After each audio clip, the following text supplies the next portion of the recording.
دولت، شہرت، عزت، آبرو، کیا اس دنیا کی سب سے بڑی دولت ہے جو مل جائے تو اس پر بہت زیادہ شکر کرنا چاہیے۔ تو آئیے قرآن کھولیے، سورہ المومنون ہے، ارشاد فرمایا قد افلح المؤمنون، فلاح انہوں نے پائی جنہیں ایمان نصیب ہوا۔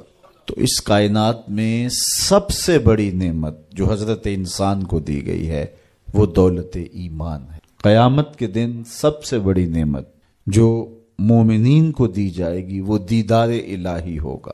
تو جو آخرت میں دیدار الہی سے محروم ہو گیا اور دنیا میں ایمان سے محروم ہو گیا وہ حقیقی محروم۔ ایک شخص چرخ میں اڑتا ہے، ہواؤں میں جھومتا ہے، جھولتا ہے، ہر دولت اس کو میسر ہے، عزت شہرت اس کی باندھی ہے، وقار تکریم اسے حاصل ہے، دنیا جانتی ہے، زمانہ سلوٹ کرتا ہے، جو چاہتا ہے وہ ہو جاتا ہے، ہر عیش و عشرت میسر ہے، لیکن اس کے سینے میں ایمان کا چراغاں نہیں، کوڈی مول نہیں ہے۔ اور ایک شخص جھونپڑے میں رہتا ہے، کھانے کے لیے کبھی مل جاتا ہے کبھی نہیں بھی ملتا، دنیا اسے پہچانتی بھی نہیں ہے، وہ معروف شخص بھی، لیکن اس کے سینے میں ایمان کا چراغاں ہے، وہ خوش نصیب شخص ہے۔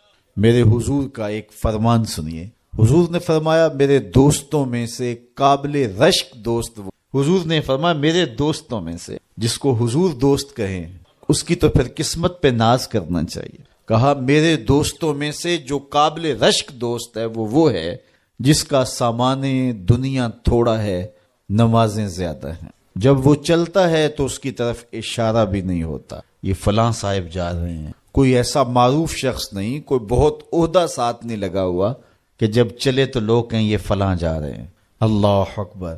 پھر میرے حضور نے فرمایا کہ ثم نقد بیدہ، حضور نے ہاتھ سے چٹکی بجائی، ثم نقد بیدہ، ہاتھ سے چٹکی بجائی، اور پھر فرمایا اس کو موت بھی ایسے ہی آئی، اس کو موت بھی ایسے ہی آئی۔ پھر فرمایا قلت بواکی ہے، اس کو رونے والے بھی تھوڑے ہی تھے، اس کو رونے والے بھی زیادہ نہیں تھے، قلت تراثہ، اس کی وراثت بھی بہت لمبی نہیں نکلی۔ فرمایا میرے دوستوں میں قابل رشک دوست دیکھنا ہے تو یہ اس کا جنازہ جا رہا۔ تو ہماری سب سے بڑی دولت ایمان کی دولت، نمازوں کی دولت، شرافت کی دولت، یہ دولتیں ہمیں جمع کرنی چاہیے۔ سویر سے لے کر شام تک دونوں ہاتھوں سے ہم امیر بننے کی دوڑ میں لگے ہوئے ہیں، کوشش کر رہے ہیں دولت جمع ہو جائے، دونوں ہاتھوں سے اکٹھی امیر بن جائیں، دولت مند بن جائیں۔ خیال ہے کہ اگر دولت بہت ساری ہوگی تو سکون ملے گا، جب مل جاتی ہے دولت تو پھر سکون نہیں ملتا، کہتے ہیں کچھ اور حاصل ہو تو سکون ملے گا، ساری زندگی اس دوڑ میں گزر جاتی۔ جس طرح دنیا کی دولت جمع کرنے کے لیے دوڑ لگاتے ہو، شرافتیں جمع کرنے کے لیے دوڑ لگاؤ، نجابتیں حاصل کرنے کے لیے دوڑ لگاؤ، سجدوں کی کثرت حاصل کرنے کے لیے دوڑ لگاؤ، صالح اعمال جمع کرنے کے لیے دوڑ لگاؤ۔ خوش نصیبی ہے، ہاں اپنے بچوں کے لیے کاروبار بھی کرو، رزق بھی کماؤ، دولت ضرورت کی تمہیں ہونی چاہیے تمہارے پاس، لیکن فرض کرو اگر نہیں بھی ہے تو اتنی بھی ٹینشن لینے کی ضرورت نہیں ہے، جو میسر ہے اس پہ راضی رہو۔ نہیں 4 کنال کا بنگلہ تو 1 کنال کا گھر جو ہے وہ بھی سکون دیتا ہے، کنال کا گھر بھی نہیں ہے تو 5 مرلے کا کٹیا بھی تو چھت تو اپنی ہے نا، سکون دیتا ہے۔ چلو ایسا بھی نہیں ہے تو 1.5-2 مرلے میں بھی رہتے ہو تو وہاں بھی تو قرار ہے۔ اور سنو حضور کا ایک فرمان، سیدنا علی المرتضیٰ سے مروی ہے، میرے حضور نے فرمایا جو اللہ کے دیے گئے تھوڑے رزق پہ راضی ہو گیا، اللہ قیامت کے دن اس کے تھوڑے عملوں پہ راضی ہو جائے گا کہ میرے بندے تو بندہ ہو کے راضی ہے، میں تو پھر رب ہوں۔ تو یہ کتنا اچھا سودا ہے، اس پہ راضی ہو جانا۔ دکھوں کو ختم یہی چیز کرتے، بندہ رب پہ راضی ہونا سیکھ لے تو جہاں بندہ ہوگا وہیں خوش ہوگا، اور راضی ہونا نہیں سیکھے گا تو کھرب پتی بھی ہوگا، نفس کی کمینگی ختم نہیں ہوگی۔ تو پھر اس پہ راضی رہنے کا فن سیکھنا چاہیے، اور یہ فن ملتا کہاں سے؟ یہ فقیروں کی چوکھٹ سے ملتا ہے، اللہ والوں کی صحبت سے ملتا ہے، ان کی اپنی زندگی توکل کا نمونہ ہوتی، تو ان کے پاس بیٹھ کر کے بہت کچھ سیکھنے کو ملتا ہے کہ یہ بھی تو زندگی گزار رہے ہیں۔ حضور کی سیرت پڑھیں، آپ کو یہ سب کچھ مل۔ اللہ نے اپنے محبوب کو اختیار دیا، محبوب اگر چاہو تو یہ بطحا مکہ